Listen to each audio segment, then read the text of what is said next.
20 ประเทศเปิดท่องเที่ยวเดินทางเข้าประเทศไม่กักตัว เป็นเวลากว่า 2 ปีแล้วนะคะเพื่อนๆที่พวกเราอยู่กับโควิดแบบนี้ ซึ่งสร้างความลำบากหลายๆอย่างในการดำเนินชีวิตของพวกเรา บางคนที่เคยกลับประเทศไทยทุกปี แต่พอมีโควิดก็ยังไม่ได้กลับเลยตั้งแต่เริ่มมีโรคระบาดก็มี บางคนก็ยอมที่จะกักตัวหลายวันเพื่อที่จะกลับ แล้วก็ยังการเข้าประเทศอีกซึ่งมีความลำบากที่จะทำในเรื่องเอกสารขั้นตอนต่างๆซึ่งแต่ละประเทศเขาก็มีมาตรการป้องกันไปแตกต่างกันแต่ณตอนนี้หลายๆประเทศก็เริ่มจะเปิดประเทศแล้วนะคะเพื่อที่จะรับนักท่องเที่ยวโดยที่ไม่ต้องกักตัวในกลุ่มที่ได้รับวัคซีนตามเกณฑ์สุดาชาแนลก็นำเอา20ประเทศนะคะที่มีมาตรการเดินทางเข้าประเทศโดยที่ไม่ต้องกักตัวมาให้เพื่อนๆได้ดูรายละเอียดกันใครที่เล็งไว้ตั้งแต่ก่อนมีโควิดเมื่อ2 ปีก่อนอยากจะไปเที่ยวประเทศไหนไม่ว่าจะโซนยุโรปอเมริกาหรือว่าทางโซนเอเชียตอนนี้ถึงเวลาที่จะเอากระเป๋าเดินทางมาปัดฝุ่นแล้วค่ะแล้วก็โปรแกรมที่เราเคยวางแผนไว้ว่าจะไปประเทศไหนตอนนี้สามารถเอาออกมาใช้ในการเดินทางได้เลยค่ะทั้ง20ประเทศที่เปิดมาตรการการเดินทางเข้าประเทศโดยไม่ต้องกักตัวก็จะแบ่งออกเป็น2โซนนะคะโซนแรกก็คือโซนยุโรปตะวันออกกลางและอเมริกาโซนที่2ก็คือโซนเอเชียและโอเชียเนียเรามารู้จักโซนแรกกันเลยนะคะก็คือโซนยุโรปตะวันออกกลางและอเมริกาประเทศเดนมาร์กนะคะไม่ต้องมีการตรวจหาเชื้อก่อนการเดินทางไม่ต้องมีการตรวจหาเชื้อเมื่อมาถึงหรือในระหว่างที่พำนักอยู่ในประเทศซึ่งก็เริ่มเมื่อวันที่1 กุมภาพันธ์ 2565นะคะประเทศฟินแลนด์ไม่ต้องมีผลการหาเชื้อก่อนเดินทางแล้วก็ไม่ต้องมีการตรวจหาเชื้อเมื่อเดินทางมาถึงหรือพำนักเริ่มวันที่1 กุมภาพันธ์ 2565นะคะแล้วก็สหราชอาณาจักรไม่ต้องมีผลการตรวจเชื้อก่อนการเดินทางไม่ต้องมีการตรวจหาเชื้อเมื่อเดินทางมาถึงหรือว่าพำนักเริ่มวันที่11 กุมภาพันธ์ 2565และมีเงื่อนไขสำคัญก็คือยกเลิกการกรอก Passenger Locator Form ก่อนการเดินทางในวันที่18 มีนาคม 2565นะคะประเทศฝรั่งเศสไม่ต้องมีผลการตรวจหาเชื้อก่อนการเดินทางไม่ต้องมีการตรวจหาเชื้อเมื่อเดินทางมาถึงหรือว่าพำนักอยู่ในประเทศ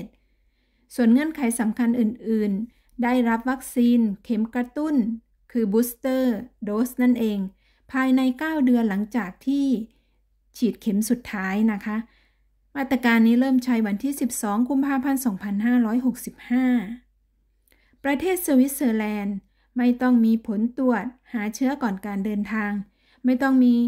การตรวจหาเชื้อเมื่อเดินทางมาถึงหรือว่าในระหว่างที่พักในประเทศอันนี้ก็เริ่มใช้วันที่17 กุมภาพันธ์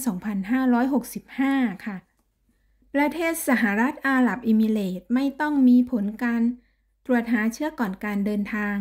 ไม่ต้องมีการตรวจหาเชื้อเมื่อเดินทางมาถึงในระหว่างที่พำนักเริ่มวันที่1 มีนาคม 2565ประเทศเยอรมนีไม่ต้องมีผลการตรวจหาเชื้อก่อนการเดินทางไม่ต้องมีการตรวจหาเชื้อเมื่อเดินทางมาถึงหรือพำนักในประเทศส่วนเงื่อนไขอื่นๆที่สำคัญก็คือยกเว้นผู้ที่เดินทางจากประเทศ Area of Variance of Concern จะต้องมีการตรวจ RT-PCR และก็กักตัวเริ่มใช้วันที่3 มีนาคม 2565ประเทศซาอุดิอาระเบียไม่ต้องมีผลการตรวจหาเชื้อก่อนการเดินทางไม่ต้องมีการตรวจหาเชื้อเมื่อเดินทางมาถึงหรือในระหว่างที่พำนักเริ่มใช้วันที่5 มีนาคม 2565ประเทศไอร์แลนด์ไม่ต้องมีผลการตรวจหาเชื้อก่อนการเดินทางไม่ต้องมีการตรวจหาเชื้อเมื่อเดินทางมาถึงหรือพำนักในประเทศเริ่มใช้วันที่6 มีนาคม 2565ประเทศออสเตรียไม่ต้องมีผลการตรวจหาเชื้อก่อนการเดินทาง ไม่ต้องมีการตรวจหาเชื้อเมื่อเดินทางมาถึงหรือพำนักอยู่ในประเทศซึ่งเริ่มใช้วันที่ 7 มีนาคม 2565 ต่อไปสวีเดนนะคะไม่ต้องมีผลการตรวจหาเชื้อก่อนการเดินทางไม่ต้องมีการตรวจหาเชื้อเมื่อเดินทางมาถึงหรือในระหว่างที่พำนักอยู่ในประเทศเริ่มใช้วันที่ 9 กุมภาพันธ์ 2565 สำหรับประเทศที่อยู่ในกลุ่ม EU หรือ EEA นะคะประเทศอิตาลีนะคะต้องมีผลการตรวจ ATK ภายใน 24 ชั่วโมงหรือผลการตรวจโมเลกุลาร์ภายใน 48 ชั่วโมงก่อนการเดินทางไม่ต้องมีการตรวจหาเชื้อเมื่อเดินทางมาถึงหรือในระหว่างที่พำนักเริ่มใช้วันที่ 1 มีนาคม 2565 อันนี้ต้องมีผล ATK นะคะภายใน 24 ชั่วโมงต่อไปประเทศแคนาดาต้องมีผลการตรวจ ATK ภายใน 24 ชั่วโมงหรือผลการตรวจ Molecular Test 72 ชั่วโมงก่อนการเดินทาง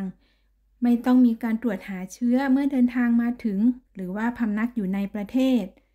เริ่มใช้วันที่ 28 กุมภาพันธ์ 2565 ประเทศสหรัฐอเมริกาค่ะแสดงผลการตรวจ 1 วันก่อนการเดินทางไม่ต้องมีการตรวจหาเชื้อเมื่อเดินทางมาถึง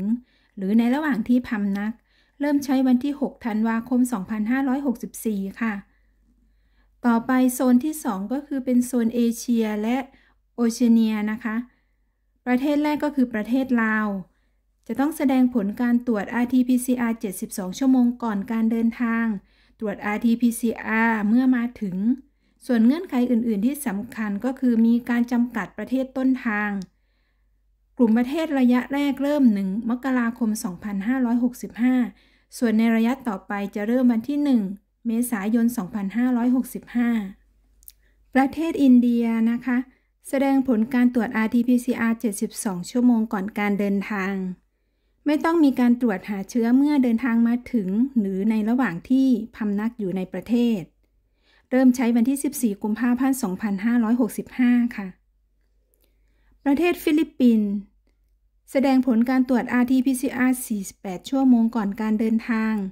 ไม่ต้องมีการตรวจ RT-PCR เมื่อมาถึงเงื่อนไขอื่นๆที่สำคัญก็คือจะต้องทำประกันในวงเงิน 35,000 ดอลลาร์สหรัฐเริ่มใช้วันที่ 1 กุมภาพันธ์ 2565 เป็นต้นไปประเทศเวียดนาม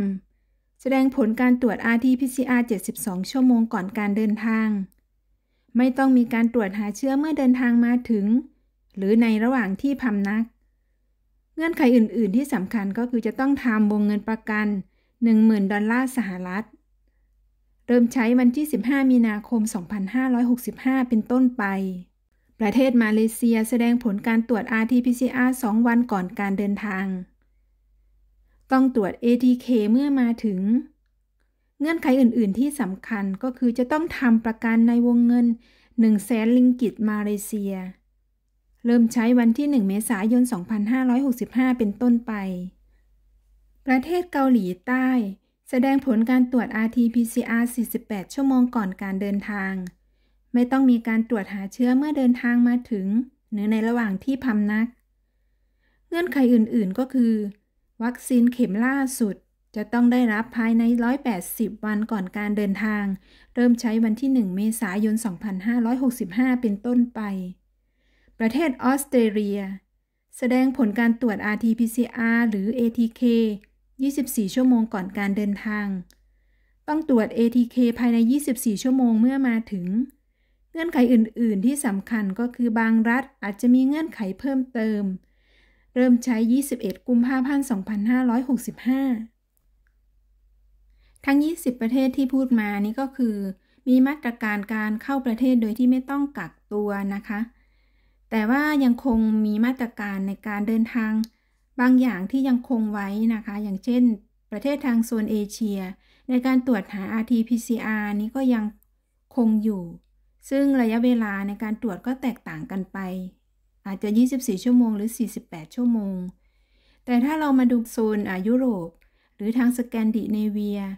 ส่วนมากการตรวจหาเชื้อก่อนที่จะขึ้นเครื่องก็จะถูกยกเลิกไปแต่ก็เหลือ เป็นเพียงบางประเทศที่ยังคงมาตรการการตรวจเชื้อนี้ไว้อยู่ช่วงนี้ก็เป็นช่วงที่หลายประเทศปรับมาตรการลดการควบคุมโควิดลงก็มีการเปลี่ยนแปลงข้อมูลหลายอย่างก็ขอให้เพื่อนๆติดตามข่าวสารข้อมูลอย่างต่อเนื่องโดยเฉพาะคนที่กำลังจะเดินทางในช่วงนี้นะคะ